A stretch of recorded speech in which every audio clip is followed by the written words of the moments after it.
নমস্কার বন্ধুরা, আশা করি সবাই অনেক ভালো আছেন আর আমিও অনেক ভালো আছি।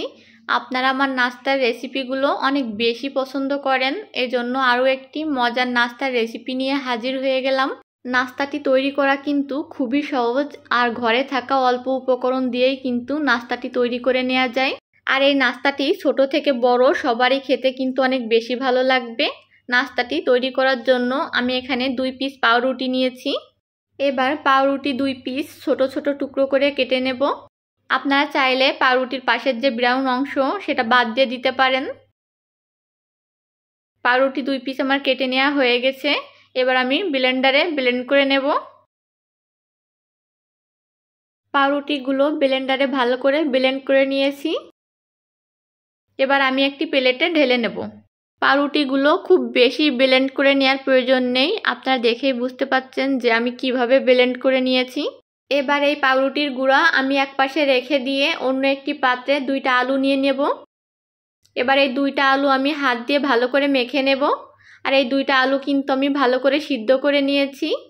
আর আলু 2টা ভালো করে হাত দিয়ে মেখে নিতে হবে, আলুর ভিতরে যেন কোনো দানা না থাকে। আমি এই নাস্তাটি আজকে 2টা আলু দিয়ে করব। আপনারা চাইলে কিন্তু একটি আলু দিয়েও খুব সহজে এই নাস্তাটি তৈরি করে নিতে পারেন। আলু 2টা ভালো করে মেখে নেওয়া হয়ে গেছে। এবার দিয়ে দেবো একটি সিদ্ধ করে রাখা ডিম। আর এই সিদ্ধ করে রাখা ডিম আমি গ্রেটার দিয়ে ভালো করে গ্রেট করে নিয়েছি। এবার দিয়ে দেবো পেঁয়াজ কুচি আর দিয়ে দেবো কুচনো ঝাল। এবার দিয়ে দেবো ধনিয়া পাতা কুচি আর দিয়ে দেবো স্বাদমতো লবণ। আর দিয়ে দেবো সামান্য পরিমাণে মরিচের গুঁড়া। এবার দিয়ে দেবো অল্প করে গোলমরিচের গুঁড়া আর দিয়ে দেবো সামান্য পরিমাণে জিরার গুঁড়া। এবার দিয়ে দেবো ব্লেন্ডারে ব্লেন্ড করে রাখা পাউরুটির গুঁড়া। এবার হাত দিয়ে সব কিছু ভালো করে মাখিয়ে নিতে হবে।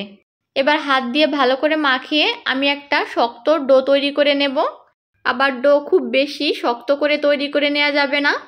আর ডো যদি খুব বেশি নরম থাকে তাহলে আপনারা পাউরুটির গুঁড়া দিয়ে দেবেন, অথবা এখানে কিন্তু আপনারা ময়দাও দিয়ে নিতে পারেন। আপনারা যদি পাউরুটির গুঁড়ো না করতে চান তাহলে আস্ত পাউরুটি হালকা করে ভিজিয়ে এ পর্যায়ে ভালো করে মেখে নিতে পারেন। সব কিছু ভালো করে আমার মেখে নেওয়া হয়ে গেছে। এবার অল্প অল্প আলুর মিশ্রণ নিয়ে হাতের সাহায্যে একটু লম্বা করে নাস্তাগুলো আমি তৈরি করে নেব।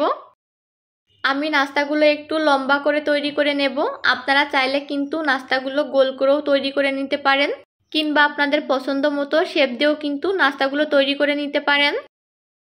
আমি সবগুলো ঠিক একইভাবে তৈরি করে নেব। আমি আপনাদেরকে আরও একটি তৈরি করে দেখিয়ে দিচ্ছি।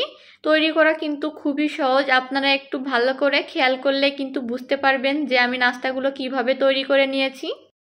সবগুলো আমার তৈরি করে নেওয়া হয়ে গেছে। এবার একটি প্লেটে আমি উঠিয়ে নেব। আর সবগুলো একই সাইজের তৈরি করে নেওয়ার চেষ্টা করবেন, তাহলে কিন্তু দেখতে অনেক ভালো লাগে। আমি সবগুলো একই সাইজের তৈরি করে নিয়েছি আর দেখতে কিন্তু অনেক সুন্দর লাগছে। এবার নাস্তাগুলো আমি ভেজে নেব। নাস্তাগুলো ভাজার জন্য চুলায় একটি ফ্রাই প্যান বসিয়ে পরিমাণ মতো তেল ভালো করে গরম করে নিয়েছি। এবার নাস্তাগুলো একটা একটা করে তেলের ভিতরে দিয়ে দেব। আর এ পর্যায়ে চুলার আঁচ কিন্তু আমি মিডিয়ামে রেখেছি। আর মিডিয়ামে রেখেই কিন্তু নাস্তাগুলো আমি ভেজে নেব। সবগুলো তেলের ভিতরে দেওয়া হয়ে গেছে। এবার নাস্তাগুলোর এক পাশ হয়ে যাওয়া পর্যন্ত অপেক্ষা করতে হবে। নাস্তাগুলোর এক পাশ হয়ে গেছে। এবার নাস্তাগুলো আমি উল্টে দেব। উল্টে পাল্টে নাস্তাগুলো আমার লাল করে ভেজে নিতে হবে। আর চুলার আঁচ কিন্তু খুব বেশি দেওয়া যাবে না, তাহলে বাইরে তাড়াতাড়ি হয়ে যাবে আর ভিতরে কাঁচা থেকে যাবে। নাস্তাগুলো তৈরি করতে কিন্তু খুব বেশি সময় লাগে না, খুবই অল্প সময়ে নাস্তাগুলো ঝটপট তৈরি করে নেওয়া যায়। আর নাস্তাগুলো খেতে কিন্তু অনেক বেশি ভালো লাগে। আপনারা অবশ্যই এভাবে একবার নাস্তাগুলো বাড়িতে তৈরি করে দেখবেন। আশা করি এই নাস্তাগুলো আপনাদের কাছে অনেক বেশি ভালো লাগবে। নাস্তাগুলো আমার ভালো করে ভেজে নেওয়া হয়ে গেছে। এবার আমি একটি প্লেটে উঠিয়ে নেব। দেখলেন তো কত সহজেই নাস্তাগুলো তৈরি হয়ে গেল। নাস্তাগুলো তৈরি করতে কিন্তু খুবই অল্প সময় লাগে আর খেতে কিন্তু অনেক বেশি ভালো লাগে। সবগুলো নাস্তা আমার প্লেটে উঠিয়ে নেওয়া হয়ে গেছে। আর নাস্তাগুলো কিন্তু দেখতে অনেক ভালো হয়েছে আর সুন্দর করে ভাজা হয়েছে আর ভিতরটাও কিন্তু অনেক ভালো হয়েছিল। আশা করি আজকের রেসিপি আপনাদের কাছে অনেক বেশি ভালো লাগবে। আর আমার রেসিপি যদি আপনাদের কাছে ভালো লেগে থাকে তাহলে অবশ্যই একবার এভাবে বাড়িতে ট্রাই করবেন, আশা করি অনেক ভালো হবে। আজকের মতো এখানেই বিদায় নিচ্ছি, সবাই অনেক ভালো থাকবেন।